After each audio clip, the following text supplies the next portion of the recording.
مولاي صل وسلم دائما أبدا على حبيبك خير الخلق كلهم. Bismillahirrahmanirrahim. Assalamualaikum warahmatullahi wabarakatuh. Waalaikumsalam warahmatullahi wabarakatuh. Innal hamdalillahi nasta'inuhu wa nastaghfiruhu wa nu'minu bihi wa natawakkalu 'alaihi wa na'udzu billahi min shururi anfusina wa min sayyiati a'malina. May yahdihillahu fala mudilla lahu wa ma yudlilhu fala hadiyalah.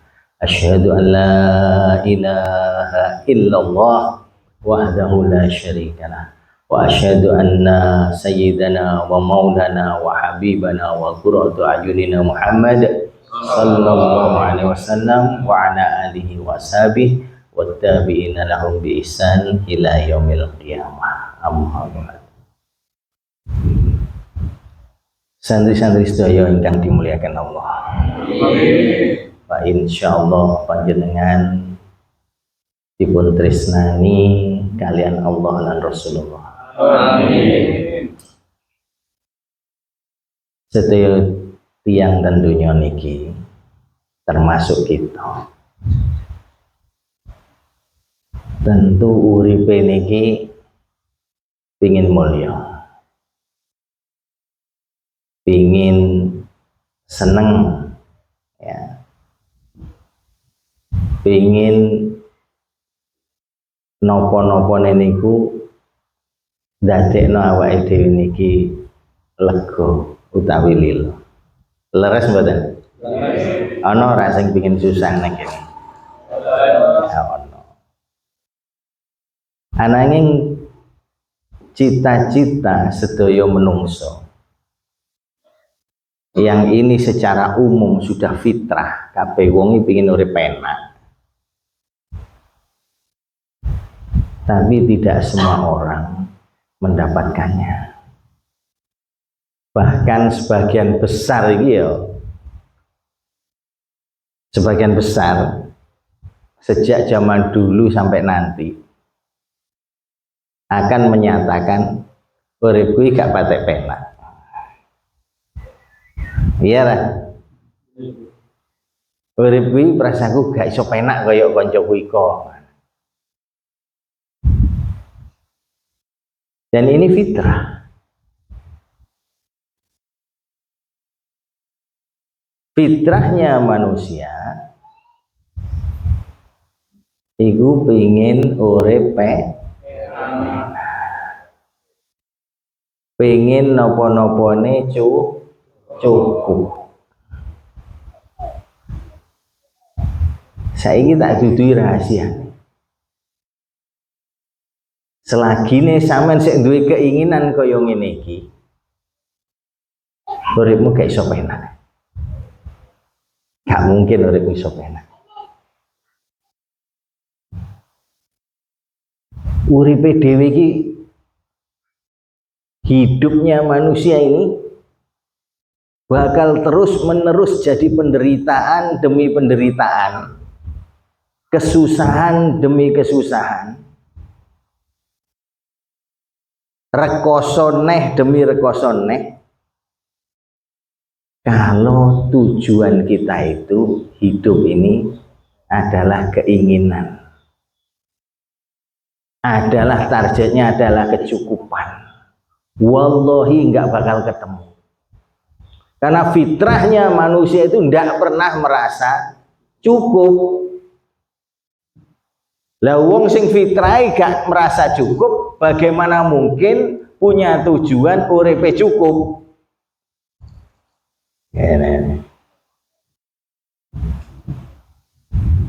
Makanya urip iki kudu genah lho nggo sele ya iki. Kita hidup itu harus tahu betul apa maksudnya, kemana arahnya, dan di mana tujuannya. Penting. tiga perkara ini kita kok gak jelas, pasti uripe gak bisa penak, gak bisa bahagia. Rasulullah sallallahu alaihi wasallam beliau bersabda, wong ki seumpama diwehi gunung mas siji, gunung emas lho Pak, gunung teko emas, seumpama diberikan satu kata Nabi, maka pasti dia ini ingin yang kedua. Ya. Padahal awake dhewe duwe emas sak mene tok iki yo kaya apa. Kita sekarang kan enggak duwe emas sekilo. Seumpama sampean duwe sekilo ngono, pasti pingin 2 kilo. Ya saiki ae pingin sekilo kan ngono. Karena gurung duwe.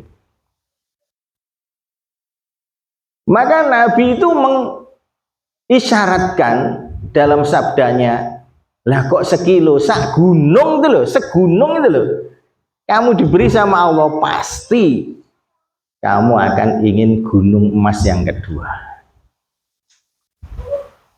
Lah kalau seperti itu, standar cukupnya adalah angan-angan dan keinginan kita, maka wallahi uripmu sampai mati sini penderitaan terus.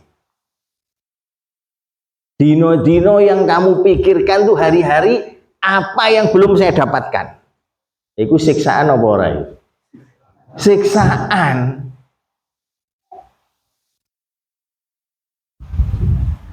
Apa ya sing gurung tak olehi? Apa yang belum saya miliki? Kok orang masih punya prinsip hidup seperti itu? Walaupun di kampungnya, di kotanya dia itu orang lain bilang paling kaya, pasti hidupnya menderita. Maka teori urip tenang, teori urip bahagia, teori urip mulia, siji tok, merasa cukup. Ojo pingin cukup, merasa cukup penting. Makanya Rasulullah SAW beliau bersabda, laisal ghina bikasratil ard au bikasratil mal walakinnal ghina ghina nafs. Yang dikatakan orang kaya bukan yang banyak dunianya atau yang banyak fulusnya, uangnya, malnya. Bukan. Walakinnal ghina ghina nafs. Tetapi yang dikatakan kaya kata Rasulullah, yang hatinya itu cukup. Keinginannya itu berhenti. Lahir batinnya itu merasa kaya. Nah, ini tentu nggak akan bisa kita miliki kalau kita dalam hidup ini tidak punya hikmah. Hikmah itu penting. Hikmah itu penting. Ilmu tok gak cukup ngadepi urip. Gak cukup. Seumpama ilmu itu ibarat kendaraan, ibarat peralatan, ibarat sendal kita untuk berjalan ke satu tujuan, al-hikmah itu adalah ibarat senternya lampu.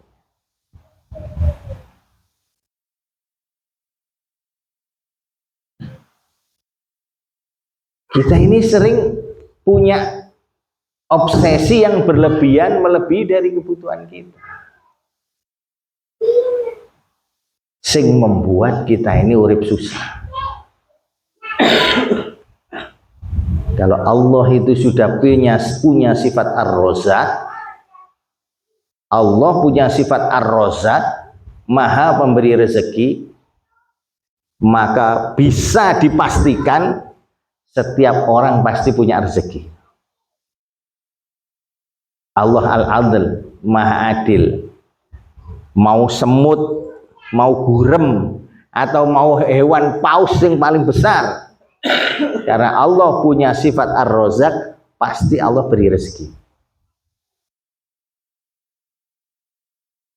Mung masalahnya apa yang rezekikan Allah kepada hambanya itu tidak semuanya dirasakan juga. Di sini nih poinnya.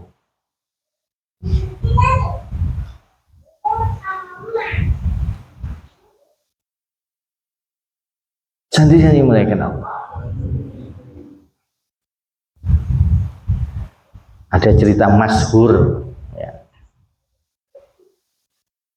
yaitu suatu hari itu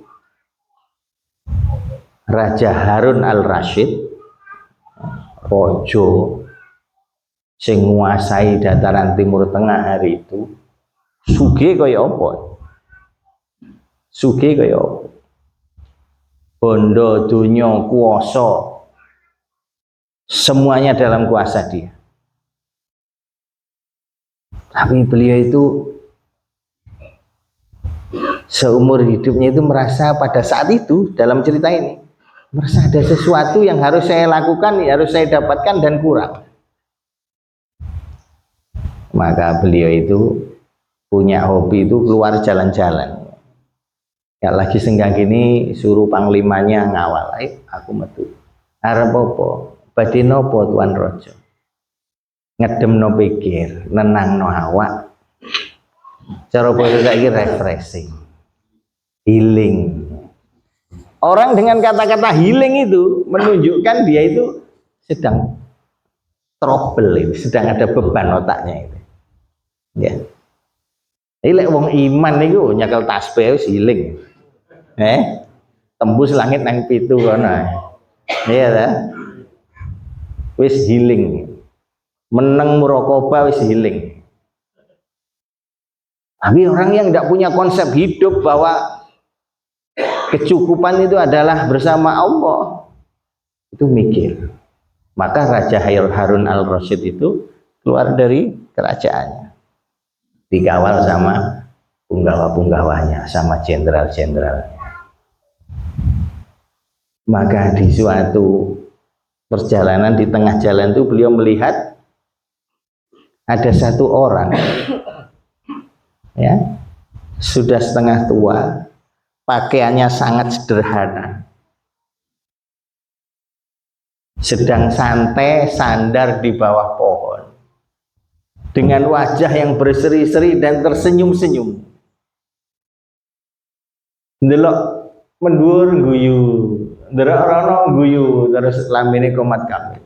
Ndelok rono guyu, masya Allah, guyu. Bahagia sekali, wajahnya cerah. Maka Raja Harun Al-Rasyid itu bingung. Wong ki kok ono, kok enak men uripe. Ndelok mendur mesem, ndelok ngarep mesem, ngiwa mesem, dengan mesem. Ditelok, diperhatikan sik mandek sik. Padahal dia ini pakaiannya sangat sederhana. Maka nggak lama, beliau itu ngambil roti dari balik jubahnya. Roti kering. Orang Timur Tengah, ya, yang kita pernah umroh itu makannya koyok terang bulan tapi atos, kering. Itu pun sudah cuelan, sudah sisa. Maka diambil, senyum, alhamdulillah, masya Allah.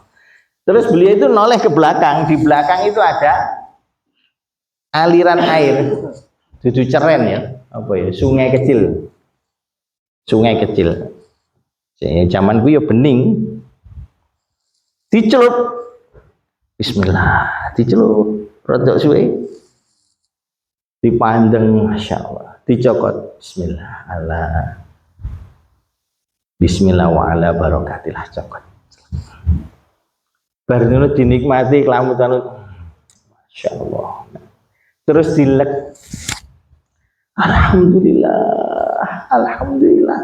Wayem, wajahnya terlihat tenang dan sangat syukur dengan nikmat Allah. Itu Raja Harun Ar-Rasyid kami dongongan apa?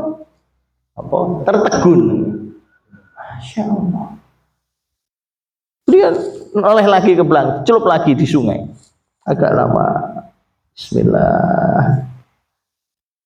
Masya Allah, alhamdulillah. Bismillah wa ala barakatillah. Dicopot.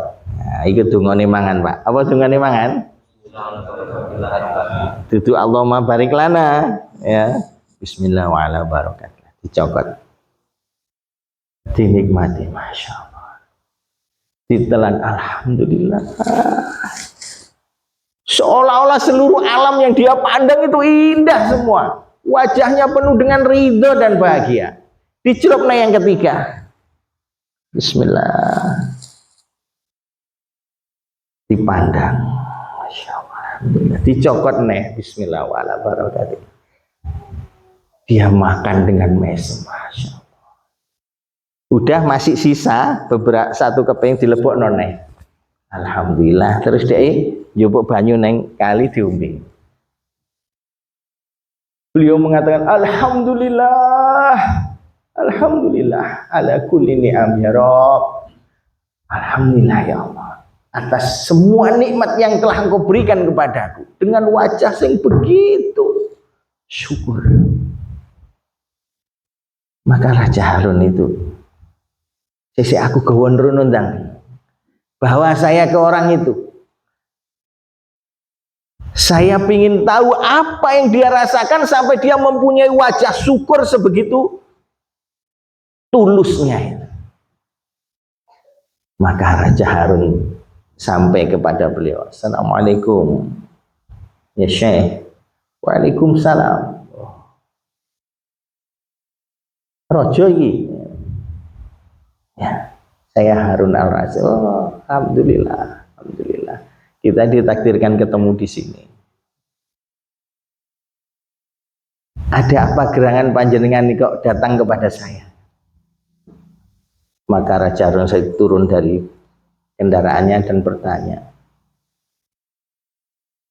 hal apa yang membuat panjenengan itu begitu tampak mensyukuri nikmat yang panjenengan miliki, padahal hanya roti kering dicelup di air sungai dan jenengan telan tanpa apa-apa.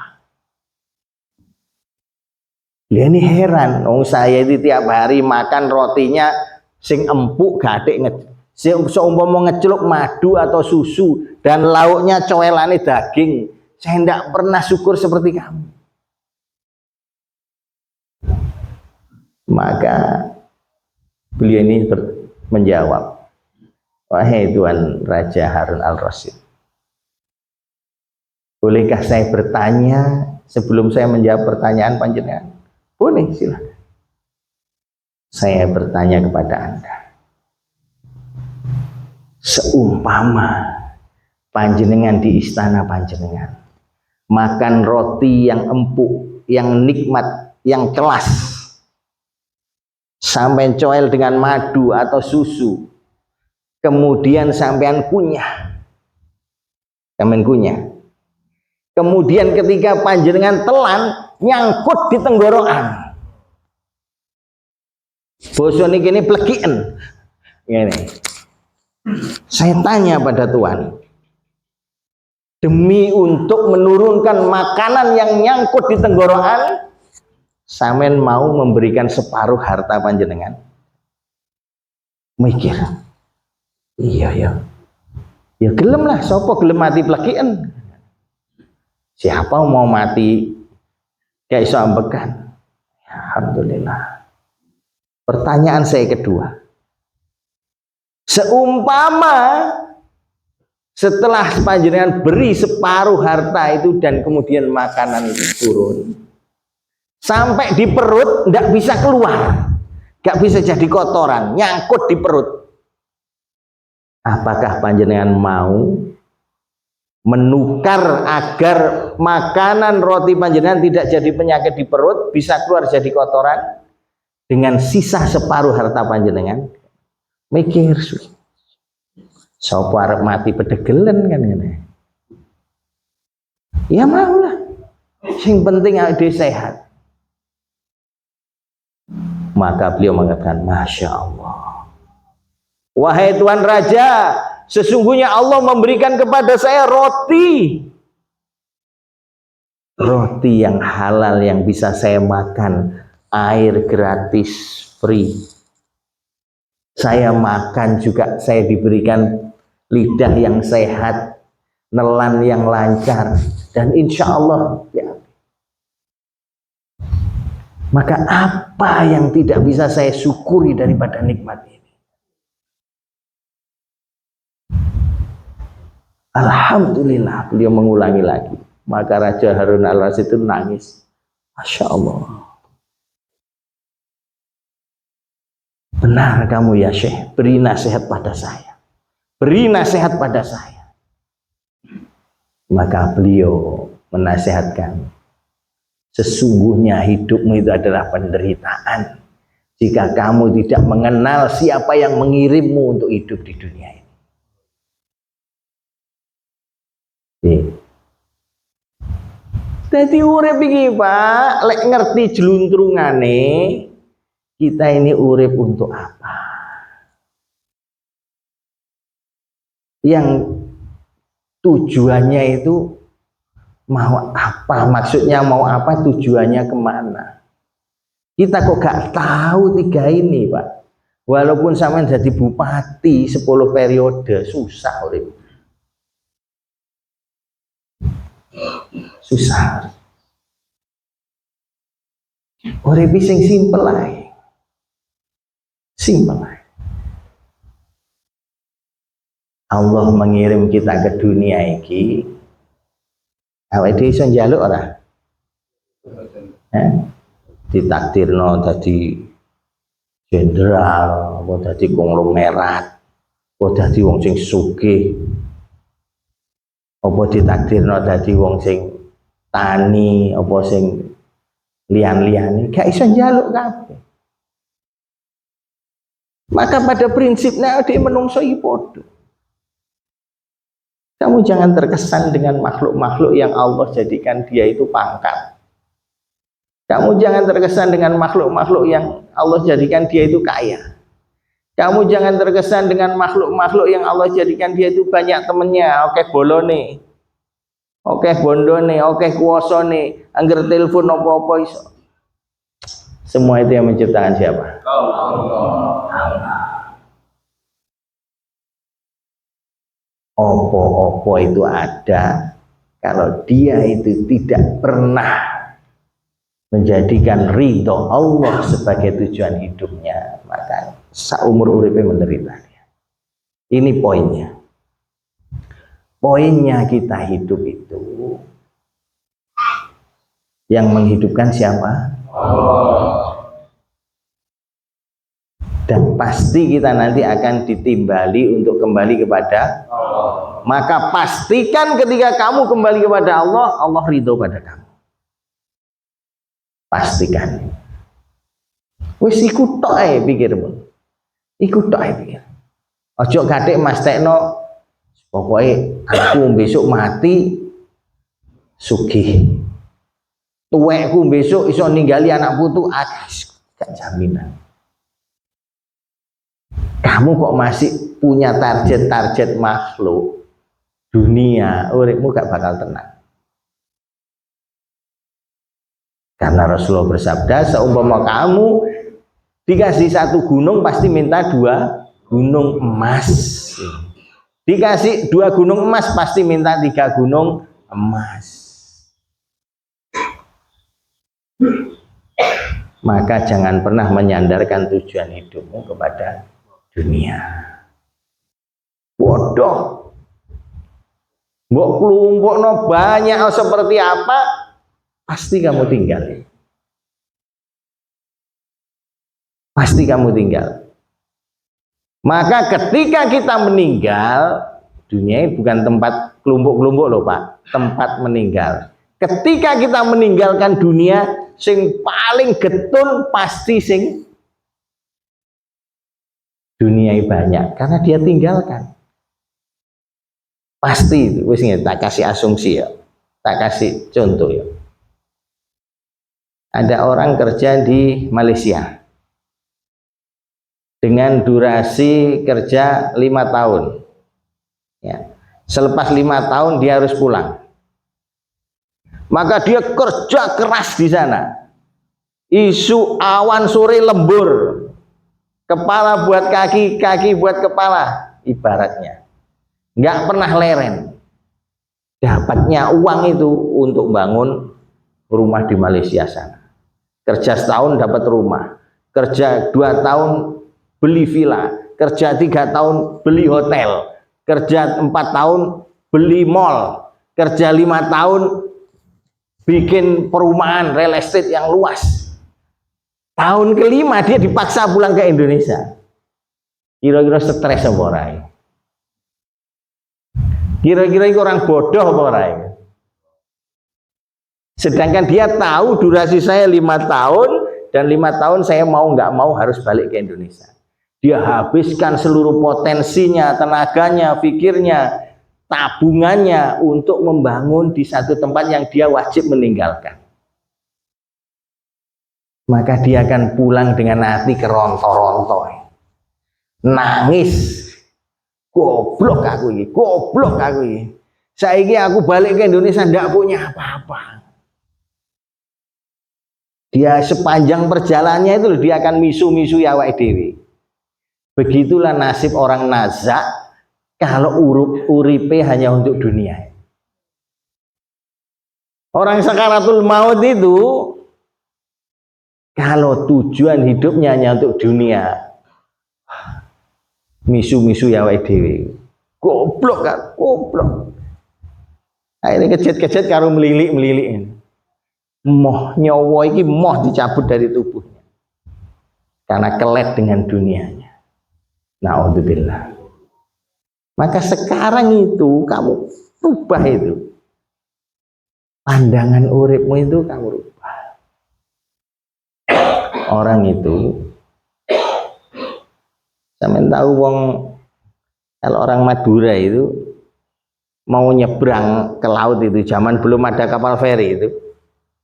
Kapalnya kan layar ya. Sekarang masih ada banyak itu. Pencari-pencari ikan. Orang itu kalau belum menentukan kemana tujuannya dalam berlayar, maka dia selamanya tidak akan pernah mendapatkan angin yang menguntungkan. Layar ini segera angin apa?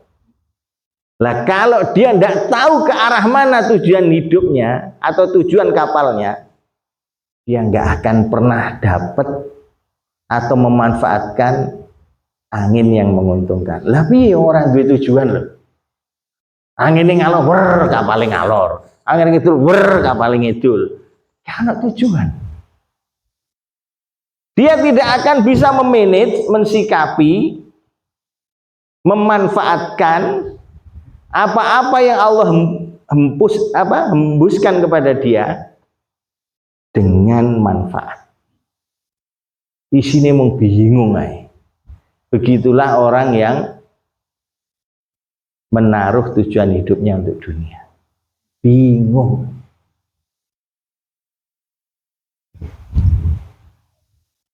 Ketemu wong sing nyusahno, bingung, stres. Mbuh kuwi anake kok duwadekno awake dhewe pegel. Langsung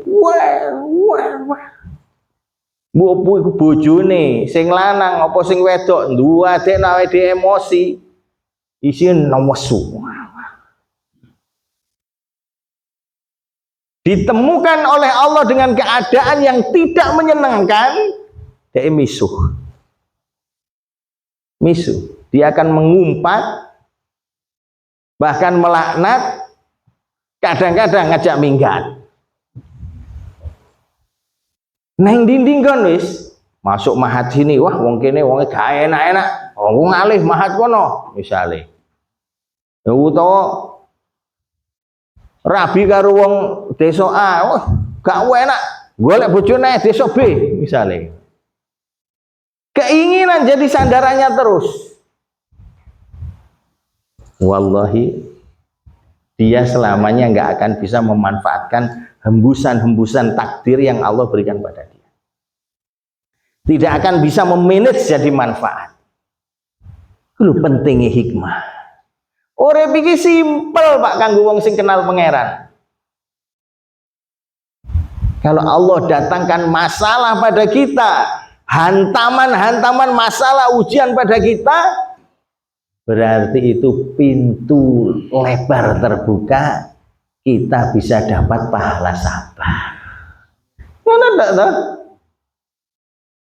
Warana apa-apa, bojone nesu gebrak meja, wis deloken ae. Masya Allah, alhamdulillah. Lawang ganjaran sabar karo ngomong innallaha ma'as-sabirin. Wis bener rungokno ae.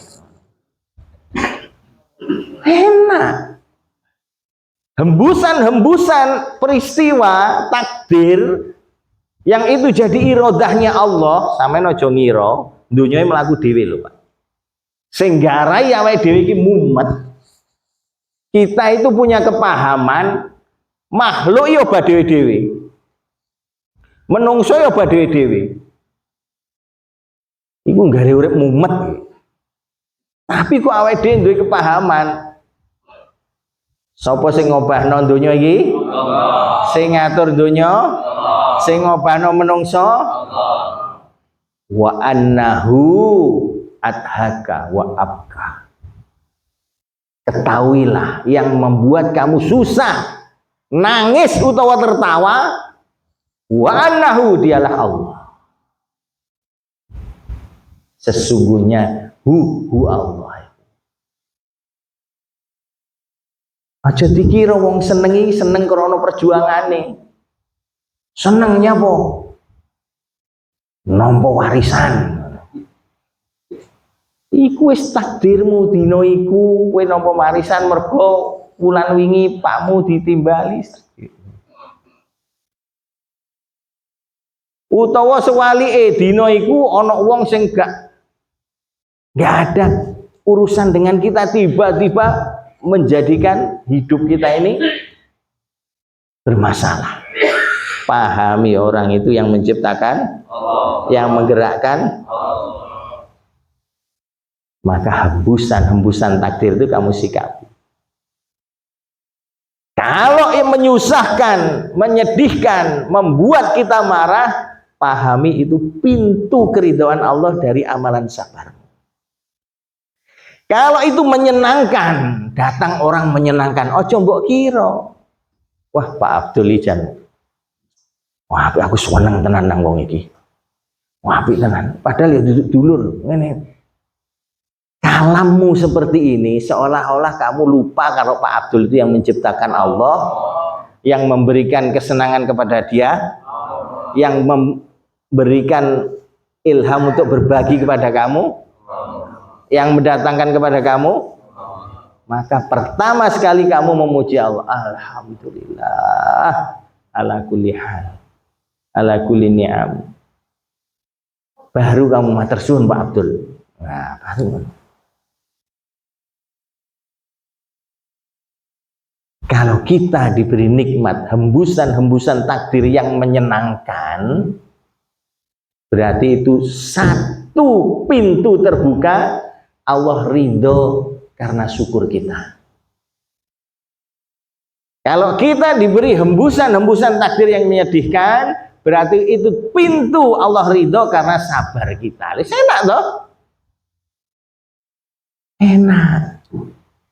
Gak mumet urip. Mbok habiskan seluruh potensimu, tenagamu, emosimu sampai ototmu merengkel kabeh nang sekitar raimu. Cara difoto iki lho biyen pas awakmu nesu.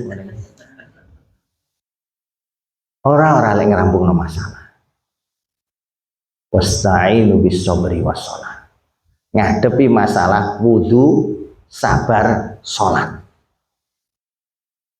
Karena kamu ngamuk, masalah itu tetap datang. Kamu sabar, perkara masalah itu juga tetap datang. Nggak akan berubah daripada alur sutradara kehidupan kamu. Ingin lho. Pokok prinsip urip iki, pahami kita ini hidup di dunia yang menghidupkan Allah. Nanti pasti akan mati kembali kepada Allah. Maka gunakan dan pastikan, gunakan umurmu, waktumu, kamu kembali dalam keadaan Allah ridha. Tiap hari kamu itu ngomong, janji baiat kepada Allah dan gak main-main baiatmu. Baiatmu kamu wudhu, habis itu berdiri, habis itu menyebut Allahu Akbar kabiro. Ya Allah, benar-benar Allah Maha Agung dan seagung-agungnya. Walhamdulillahi katsiro. Dan segala puji yang begitu banyak atas semua kebaikan di dunia ini. Benar. Wa subhanallahi bukrata wa asila. Maha suci Allah dari kekurangan, dari kesalahan seluruh cerita hidupku. Ibu krota wasila, mulai pagi sampai malam. Setelah kamu mengakui keagungan Allah, memuji bahwa seluruh dunia ini adalah yang didatangkan kepada saya adalah nikmat, dan Allah tidak pernah salah meletakkan cerita, baru kamu itikad, inna sholati, sholat kula niki ya Allah, wa nuzuki, ibadah saya ya Allah, wa mahyaya, hidup saya mulai lahir, wa mamati, sampai nanti saya mati, lillahi rabbil alamin, hanya untuk mencari ridhomu. Tapi bohong. Jadi cara malaikat itu apa? Jibril nang sebelahmu, inna sholati wa nuzuki wa mahyaya wa mamati lillahi rabbil alamin. Malaikat tenan nimbul. Tenan ora iki. Wong kowe nesunan ngono lho. Wong kowe lek dikek nikmat ya ora tau syukur ngono lho. Gile. Dan itu setiap hari paling sedikit kamu sebut berapa kali? 5. Wajib. Gurung lek sholat sunnah. Kamu pahami dulu ini. Uripmu ayem-ayem. Wis gak peduli ya wong iki sak donya gak ridho ning awake dhewe. Tapi lek Allah ridho rampung to masalah. Atau sebaliknya wong sak desa iki kuwabe ridho seneng ning awake dhewe, tapi Allah murka. Iki wis piye?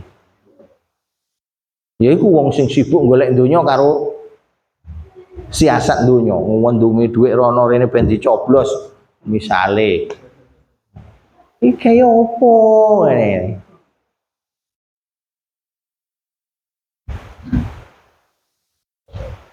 Maka pahami. Canggih?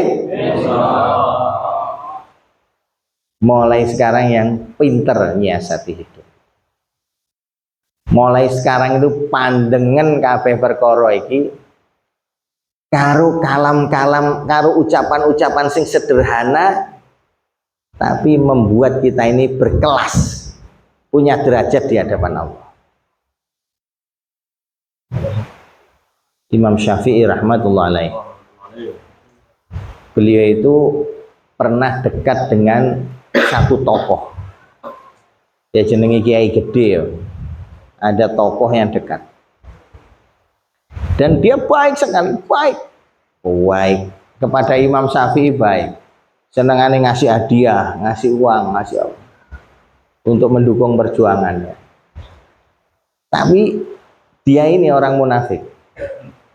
Kalau di depan Imam Syafi'i beliau muji-muji, bantu-bantu, di belakangnya beliau ini menghina, merendahkan. Opo Syafi'i ora tak tolong ya ora urip, ngono.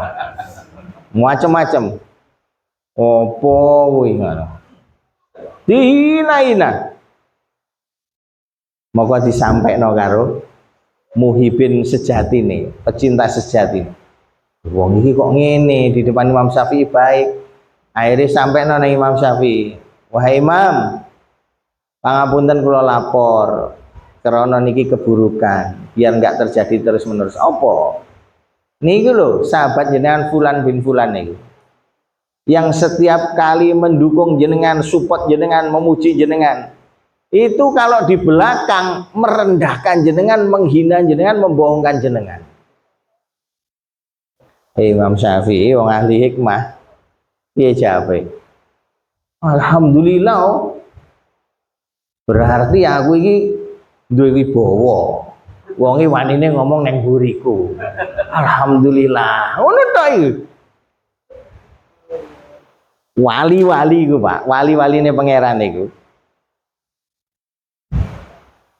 Inna auliya Allah la khaufun alaihim wa lahum yahzan. Cirine auliya Gusti Allah iku gak tahu khawatir, gak tahu sedih, gak tahu susah, dan bisa merubah sesuatu yang buruk ini jadi baik. Ini jenenge hikmah.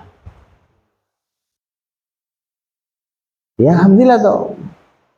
Berarti aku duwe wibawa, wonge segen nang aku, gak wani ngomong nang ngarepku kan. Mek ngono tok iku.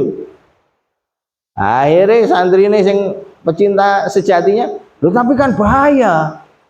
Kangge jenengan bahaya, nama baik jenengan bahaya. Fitnah-fitnahnya nanti bisa merusak nama baik jenengan. Jawab Imam Syafi'i. Lah ngono sing nggawe lambe ya Allah lho. Sing ngunekno apa-apa iku ilhame ya sing diingejeno ya Allah lho. Sing pentingnya Allah gak geting nang aku. Yang penting Allah itu ridho pada saya. Nggak peduli orang-orang mau nggak ridho. Masalah kita itu kalau Allah itu nggak ridho kepada kita. Oh, no, Pak. Ngerti Pak akhirnya? Akhirnya yang lapor itu nyampaikan balik ke orang munafik itu. Mau nih itu mau lapor ke Mas Syafi'i, tapi karena jawabannya yang begitu mudah itu diceritakan balik. Iki aku cerita Kang, terus terang. Aku ini krungu suara panjenengan menjelekkan Imam Syafi'i, saya tidak terima. Wong saya santrinya. Terus ya tak laporno. Ngawur kowe iki. Lho sik to rungokno. Terus piye? Mbah Imam Syafi'i piye? Ngomongi, oh berarti aku duwe bawa to, wonge wani ngomong nang buri selitku kan ngono cara bara ngene. Kuwi wani selit mau dirai berarti, cara bahasa Jawa iki. Terus ngomong lah aku yang ngomong lah fitnah kan bahaya, Syekh. Nanti kalau bisa merusak hubungan nama baik Imam Syafi'i kepada umat gimana? Terus siapa bi? Beliau jawab, saya tidak peduli. Walaupun orang seluruh dunia itu benci saya, yang penting Allah ridho. Daripada saya itu disukai banyak orang tapi Allah benci. Asbab itu orang itu langsung sujud, sholat tobat, jadi muhibin mutlak ke Imam Syafi'i. Jadi ringkesnya masalah-masalah yang dihantamkan Allah kepada kita itu, Allah ingin tahu tok sukses orang tak uji wong iki. Diuji karo Gusti Allah kok gak nemokno jawaban sing pas yang membuat Allah ridho dengan ujian itu, entenono bari kita kone ujian nih. Ngene lho Pak. Kamu diberi nikmat kok gak syukur, bukan dicabut, saya tak kei neh. Kok gak syukur, saya tak kei neh, tak temokne majelis taklim Ibadur Rahman. Kok tetap gak syukur, baru dicabut. Nah, lagi katanya sampai arep nampa nikmat sing banyak kabeh. Siap-siap syukur. Ya, alhamdulillah. Musibah ya ngono, sampean dikai musibah kok ngersulo, sambat ngaruwara, kabeh wong disambati, gak galek rampung iki. Mergo sampean lali lek musibah iku teko sapa? Sing iso ngrampungno sapa? Iku tok masalah. Makanya Allah ngendikan wasta'inu bis-sabri wassalah. Apabila kamu diberi masalah, cari pertolongan, cari bantuan. Pertama dengan sifat sabar, yang kedua dengan salat. Salah nggih? Wis ngono ae. Penting iki ya. Dawa-dawa ya ora nyantol kabeh. Yang penting pastikan tujuan hidupmu itu inna sholati wa nusuki wa mahyaya wa mamati